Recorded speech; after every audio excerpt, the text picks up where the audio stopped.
بسم اللہ الرحمن الرحیم انا اعطیناک الکوثر۔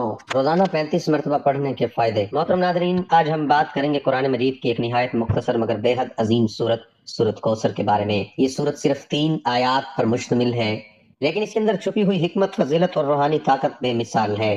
یہ سورت قرآن مجید کی سب سے مختصر سورت ہے، مگر اس کے معنی اور پیغام انتہائی گہرے ہیں۔ ناظرین، اس سورت کے نزول کا ایک خاص پس منظر ہے۔ جب نبی کریم صلی اللہ علیہ وسلم کے صاحبزادے انتقال کر گئے تو کفار مکہ نے آپ صلی اللہ علیہ وسلم کو ابتر یعنی بے نسل کہا۔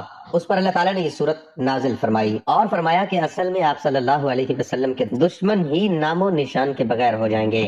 الکوثر کا مطلب ہے بے شمار خیر و برکت، جنت میں ایک نہر۔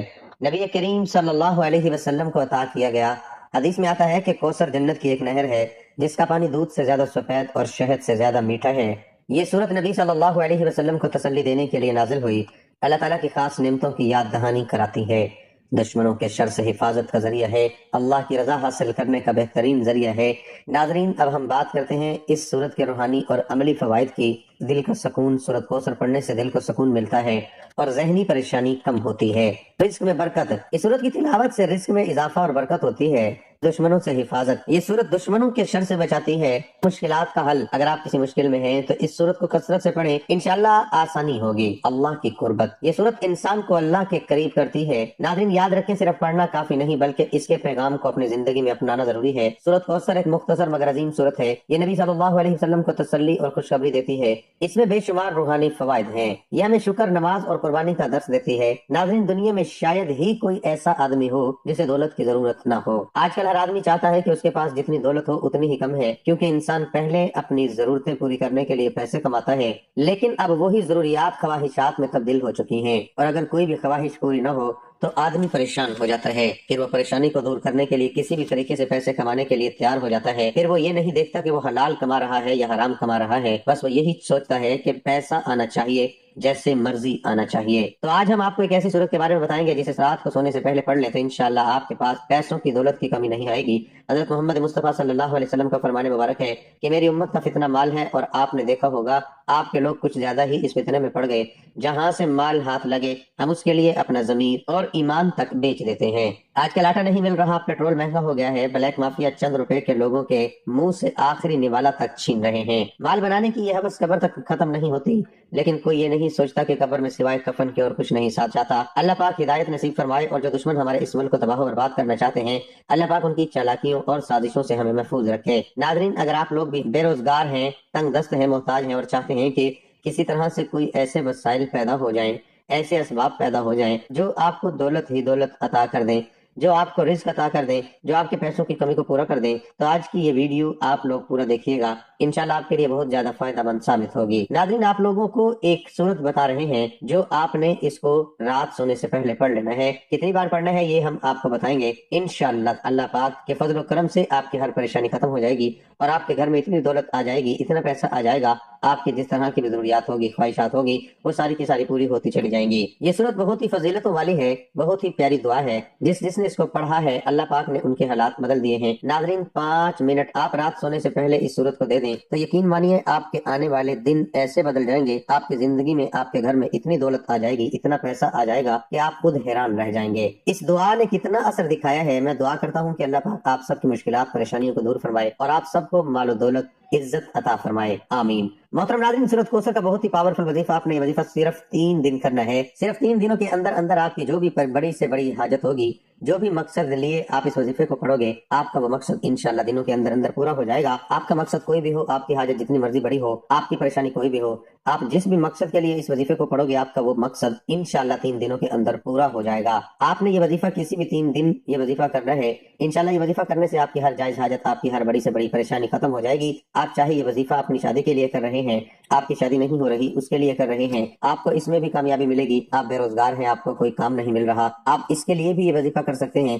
آپ کے دشمن ہیں، ان سے چھٹکارا پانے کے لیے بھی آپ یہ وظیفہ کر سکتے ہیں۔ کسی کے دل میں آپ اپنی محبت پیدا کرنا چاہتے ہیں تو اس عمل کے لیے بھی آپ یہ وظیفہ کر سکتے ہیں۔ آپ کی کوئی بھی حاجت ہو، کوئی بھی مقصد ہو، آپ اس وظیفے کے ذریعے آپ اپنا مقصد پورا کر سکتے ہیں۔ آپ نے صرف 3 دن اس وظیفے کو کرنا ہے اور انشاءاللہ 3 دن کے اندر آپ کا ہر مقصد پورا ہو جائے گا۔ اس وظیفے کو شروع کرنے سے پہلے درود شریف لازم پڑھیں۔ آپ نے وظیفہ کس طرح کرنا ہے؟ آپ نے سورۃ کوثر پڑھنی ہے۔ سورۃ کوثر قرآن پاک کی سب سے چھوٹی سورت ہے۔ یہ سورت قرآن پاک کے 30ویں پارے میں ہے۔ 3 دن آپ نے یہ وظیفہ کرنا ہے۔ آپ نے نماز کے بعد اول و آخر درود شریف پڑھ لیں۔ آپ کی کوئی بھی حاجت ہے، کوئی بھی آپ کا مقصد ہے، آپ اس کو ذہن میں رکھ کے آپ نے یہ وظیفہ کرنا ہے۔ وظیفہ کرتے وقت پورا دھیان آپ کا وظیفے کی طرف ہونا چاہیے، دل میں کوئی بھی شک نہیں لے کر آنا، پورا دھیان وظیفے پر رکھ کر آپ نے یہ وظیفہ کرنا ہے۔ انشاءاللہ اس وظیفے کو کرنے کے بعد آپ کی اللہ سے مانگی ہر دعا قبول ہوگی۔ اس وظیفے کو پڑھنے کی ہر بھائی بہن کو اجازت ہے، اس کو پڑھنے کی کسی سے بھی اجازت لینے کی ضرورت نہیں ہے۔ محترم ناظرین، پاکی اور طہارت انسانی جسم کے لیے کتنی ضرورت ہے، اس بات کا اندازہ آپ اس بات سے لگا لیں کہ اسلام میں صفائی کو نصف ایمان کہا گیا ہے، جس سے ہمیں اللہ کا قرب حاصل ہوتا ہے۔ آپ صلی اللہ علیہ وسلم نے صرف عبادات سے وضو کرنے کا حکم نہیں دیا، بلکہ ہر وقت وضو میں رہنے کا حکم فرمایا ہے۔ اب باوضو رہنے کی طبی فوائد کا ذکر کرتے ہیں۔ چلیں آج سے 1400 سال قبل وضو کے جو فوائد ہیں سرکار دو عالم صلی اللہ علیہ وسلم سے ملے۔ آج سائنسدان طویل تحقیق کے بعد اس نتیجے پر پہنچے ہیں کہ وضو کے ارکان سے انسانی صحت پر کتنے اثرات مرتب ہوتے ہیں۔ جب ہم کلی کرتے ہیں تو ہمارے منہ سے موجودہ سارے جراثیم جو دانتوں یا اس کے ارد گرد چھپے ہوئے ہوتے ہیں وہ ختم ہو جاتے ہیں اور معدے تک نہیں پہنچ پاتے۔ اسی طرح کلی کرنے سے منہ کے کئی بیماریوں سے ہم بچتے رہتے ہیں۔ پھر جب ہم ناک میں پانی ڈالتے ہیں تو سائنسی تحقیق کے مطابق ناک کی صفائی بھی ہو جاتی ہے، اندر موجود کئی جراثیم کا خاتمہ بھی ہو جاتا ہے اور سانس لینے میں بھی کبھی کوئی دشواری نہیں آتی۔ بعد جب ہم چہرہ دھوتے ہیں تو وضو کے پانی سے چہرے پر آپ ایک خوشگوار تبدیلی رونما ہو جاتی ہے، وہ کھل اٹھتا ہے اور نورانیت برسنے لگتی ہے۔ اس کے بعد ہم دونوں ہاتھوں کو کہنیوں تک دھوتے ہیں۔ سائنس کی تحقیق کے مطابق نمونیا جیسی بیماریاں انسان کے ہاتھوں سے پروان چڑھتی ہیں۔ جب ہم وضو میں ہاتھوں کو دھوتے ہیں تو دونوں ہاتھوں کی صفائی بھی ہوتی ہے اور نمونیا جیسی بیماری سے بھی بچے رہتے ہیں، جبکہ خون کی روانی بھی جاری رہتی ہے جو انسان کو دل کے دورے سے بچاتی ہے۔ وضو کے دوران جب ہم پاؤں دھوتے ہیں تو دن بھر کے پاؤں میں جمی میل گرد صاف ہو جاتی ہے اور ہم تر و تازہ ہو جاتے ہیں۔ یوگا کے ماہرین کہتے ہیں کہ رات کو سونے سے پہلے اگر انسان اپنے ہاتھ، منہ، پیر اور دوسرے اعضاء کو ٹھنڈے پانی سے دھو لے تو سارے دن کی ساری تھکن دور ہو جاتی ہے اور پرسکون نیند آ جاتی ہے۔ اس لیے ہمیں چاہیے کہ ہم باوضو رہنے کی عادت کو اپنا لیں اور اس کے فیوز و برکات سے مستفید ہوں، اور جب ہم باوضو رہنے کی عادی ہو جائیں تو دوسروں کو بھی اس بات کی تلقین کریں تاکہ ہمیں اس کا بھی ثواب ملتا رہے۔ مجھے امید ہے کہ کافی لوگ آج سے ہی وضو میں رہنے کی مشق کریں گے۔ انشاءاللہ حضور صلی اللہ علیہ وسلم نے جس طرح بہت ایسے اعمال ارشاد فرمائے جن پر عمل کر کے ہم کم وقت میں زیادہ نیکیاں کما سکتے ہیں، اسی طرح ایسے اعمال بھی بیان فرمائے جس پر عمل کر کے ہم ثواب کمانے کے ساتھ ساتھ اپنے گھر اور رزق کو بابرکت بنا سکتے ہیں۔ ایک شخص نے حضور اقدس صلی اللہ علیہ وسلم کی خدمت بابرکت میں حاضر ہو کر اپنی مفلسی اور تنگ دستی کی شکایت کی۔ آپ صلی اللہ تعالی علیہ وسلم نے فرمایا، جب تم گھر میں داخل ہو اور گھروں میں کوئی ہو تو اس سے سلام کرو، اور اگر کوئی نہ ہو تو مجھ پر سلام عرض کرو، اور ایک بار قل هو اللہ احد پڑھو۔ اس شخص نے ایسا ہی کیا، اللہ تعالیٰ نے اسے اتنا مال عطا کیا کہ اس نے اپنے ہمسایوں کی بھی خدمت کی۔ فرمان مصطفیٰ صلی اللہ تعالی علیہ وسلم ہے، جو یہ پسند کرے کہ اللہ تعالیٰ اس کے گھر میں خیر و برکت زیادہ کر دے تو جب کھانا حاضر کیا جائے تو وضو کرے، اور جب اٹھایا جائے اس وقت تو وضو کرے۔ وضو سے مراد دونوں ہاتھوں گٹھوں تک اور منہ کا اگلا حصہ دھونا اور کلی کرنا فیضان سنت ہے۔ سرکار مدینہ صلی اللہ علیہ وسلم کا فرمان ہے، اکٹھے کھاؤ الگ الگ نہ کھاؤ، کہ برکت جماعت کے ساتھ ہے۔ مل کر کھانے سے تھوڑا تھوڑا کھانا بہت کافی ہو جاتا ہے، آپس میں محبت بڑھتی ہے۔ نماز، جہاد، حج، کھانا، غرض یہ کہ عبادات و عادات میں مسلمانوں کی جماعت بڑی اعلیٰ نعمت ہے۔ سرکار مدینہ صلی اللہ تعالی علیہ وسلم کا فرمان ہے، جو شخص دسترخوان سے کھانے کے گرے ہوئے ٹکڑوں کو اٹھا کر کھائے وہ فراخی کی زندگی گزارتا ہے اور اس کی اولاد میں عافیت رہتی ہے۔ رزق میں برکت کا ایک سبب رشتہ داروں سے حسن سلوک کرنا بھی ہے۔ نبی اکرم صلی اللہ تعالی علیہ وسلم نے فرمایا، جسے عمر میں اضافہ اور رزق میں زیادتی ہونا پسند ہو تو اسے چاہیے کہ وہ اللہ تعالیٰ سے ڈرے اور صلح رحمی کرے، سال بھر رزق حلال ملے گا۔ فرمان مصطفیٰ صلی اللہ علیہ وسلم ہے، بھوکا اور حاجت مند اگر اپنی حاجت لوگوں سے چھپائے خدا تعالیٰ رزق حلال سال بھر تک اسے عنایت کرے گا۔ رزق میں برکت کے لیے 3 فرامین مصطفیٰ صلی اللہ تعالی علیہ وسلم ہے۔ ایک، جو شخص ہر رات میں سورۃ واقعہ پڑھے گا اس کو کبھی فاقہ نہ ہوگا۔ 2، جس نے استغفار کو اپنے پر لازم کر لیا اللہ عز و جل اس کی ہر پریشانی دور فرمائے گا اور ہر تنگی سے اسے راحت عطا فرمائے گا اور اسے ایسی ایسی جگہ سے رزق عطا فرمائے گا جہاں سے اسے گمان بھی نہ ہوگا۔ کیا میں تمہیں وہ چیز نہ بتا دوں جو تمہیں تمہارے دشمن سے نجات دے اور تمہارے رزق وسیع کر دے؟ رات دن اللہ تعالیٰ سے دعا مانگتے رہو کہ دعا مومن کا ہتھیار ہے۔ حضرت عبداللہ ابن عمر رضی اللہ عنہما روایت فرماتے ہیں کہ حضور نبی کریم صلی اللہ تعالی علیہ وسلم نے ارشاد فرمایا کہ اگر تیرے اندر یہ 4 باتیں ہوں تو دنیا تجھ سے فوت ہو جائے تو تجھے کوئی نقصان نہیں۔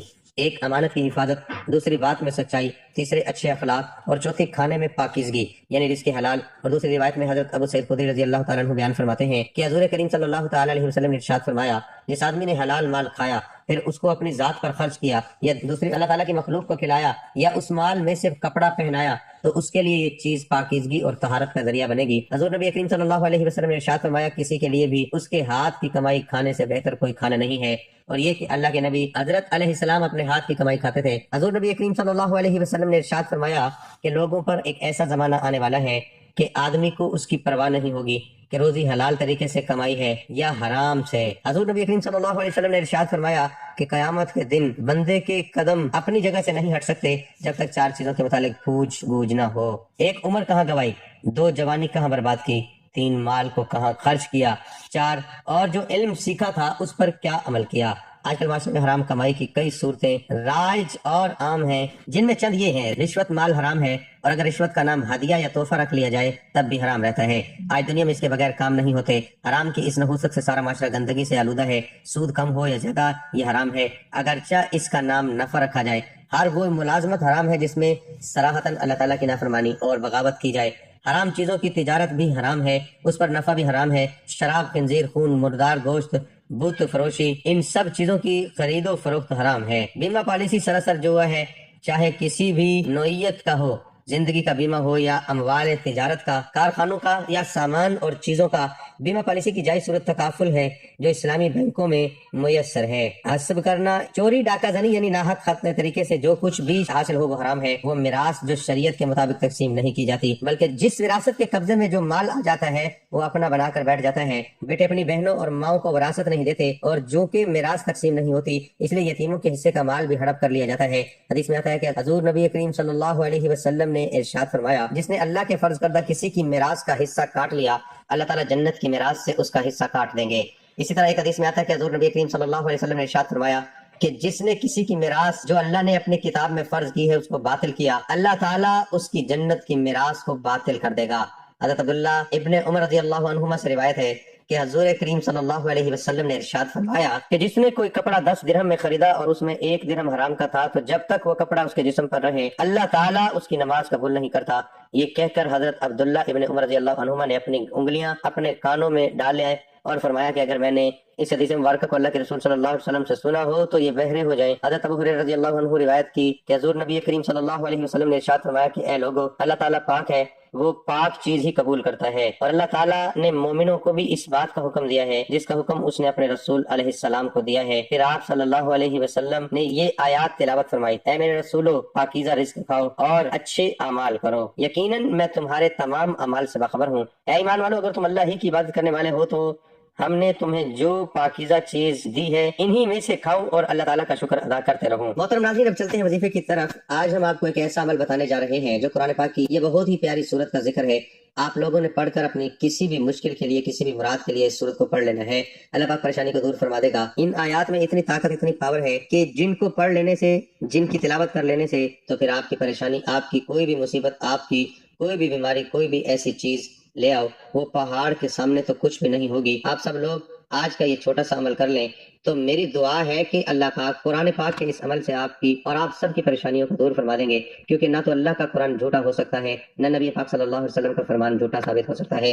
لیکن ہم لوگ جن عاملوں کے پاس جاتے ہیں، جن عاملوں کے پاس پیسے دیتے ہیں، ان کو اپنا کام کروانے کے لیے، اپنی کسی بھی ضرورت کے لیے ان کے پاس پیسے دینے چلے جاتے ہیں، وہ لوگ جھوٹے ثابت ہو سکتے ہیں، لیکن نبی کا فرمان کبھی جھوٹا ثابت نہیں ہو سکتا۔ بدقسمتی سے ہم نے قرآن پاک کو کھولنا چھوڑ دیا ہے، ہم نے قرآن پاک کی تلاوت کرنا چھوڑ دی ہے، حالانکہ ہماری جتنی بھی مشکلات ہیں، جتنی بھی پریشانیاں ہیں، بیماریوں سے لے کر بڑی سے بڑی مصیبتوں تک جتنی بھی ہیں، وہ ساری کی ساری قرآن پاک کے اندر اس کا حل موجود ہے۔ قرآن پاک سے ہم سارے کے سارے مسائل کو حل کر سکتے ہیں، لیکن ہم نے قرآن پاک کو صرف گھر میں اونچی جگہ پر رکھنا مناسب سمجھ لیا ہے، قرآن پاک کو کھولنا مناسب نہیں سمجھا۔ قرآن پاک کی کشش آج بھی اس طرح موجود ہے جتنی صدیوں پہلے تھی۔ قرآن پاک جس طرح پہلے اپنے سننے والوں کو متاثر کرتا تھا، اس پر اثر ہوتا تھا، دلوں کی کیفیت کو بدل دیتا تھا، دلوں کے حالات کو بدل دیتا تھا۔ قرآن پاک کی تلاوت سننے سے آنکھوں سے آنسو بہنے لگتے تھے۔ آج بھی اسی طرح یہ اثر انداز ہو سکتا ہے، دلوں کی دنیا کو بدل کر ہماری ہر مشکل کو، ہماری ہر پریشانی کو، ہماری ہر حاجت کو، ہر مراد کو پورا کر سکتا ہے۔ قرآن پاک کو اس طرح سے پیش کیا جائے جس طرح اسے پیش کرنے کا حق ہے، مگر ہم لوگ اس طرح پیش کرنے سے محروم ہو چکے ہیں۔ محترم ناظرین، سب سے پہلے آپ نے درود پاک پڑھ لینا ہے،